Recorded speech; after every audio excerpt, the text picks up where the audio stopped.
We will now start the program formally, and I request our CEO, Ehsan Malik, to please come to the podium.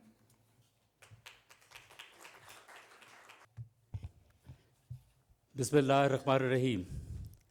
Excellencies, distinguished speakers, ladies and gentlemen, Assalamu alaikum, and a very good morning. It is a pleasure that so many of you have joined us so early in the day to discuss the ways of achieving sustainable economic growth. I want to share that the Pakistan Business Council has also been growing. Since its foundation with just 14 members, we now, mashallah, have over 100.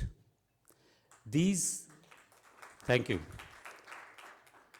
These members have a very significant economic footprint.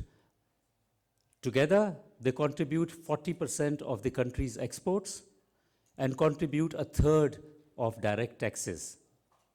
They employ millions of people in their extended value chains.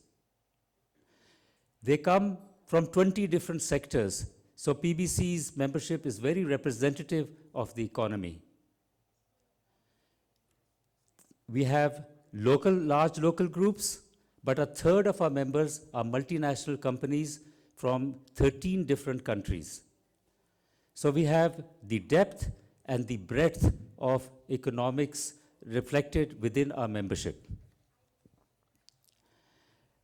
A nation's long-term prosperity and growth are determined by how it responds to at least 5 key factors. These are geopolitical evolution, environmental change, societal development, effective use of technology, and sound economic management. In designing the program for the dialogue today, we've tried to cover all the salient aspects of these factors. We were also very fortunate to secure speakers acknowledged for their thought leadership, and I'm very grateful to them for joining us. Now, since this is the dialogue on the economy, I want to share some opening remarks on the economy. After a period of much uncertainty, our economy is stabilizing.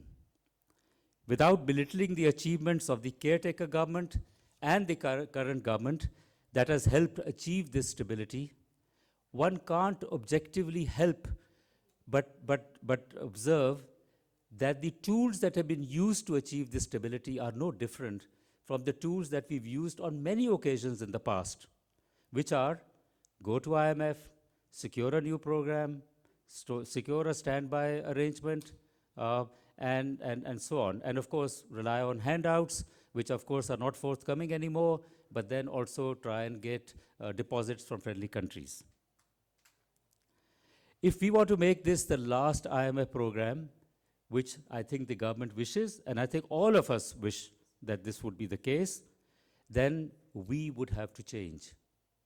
I use the word we because it is not just the government that has to summon the courage and the political will to change. The private sector too has to shed the comfort zones in which they've been operating.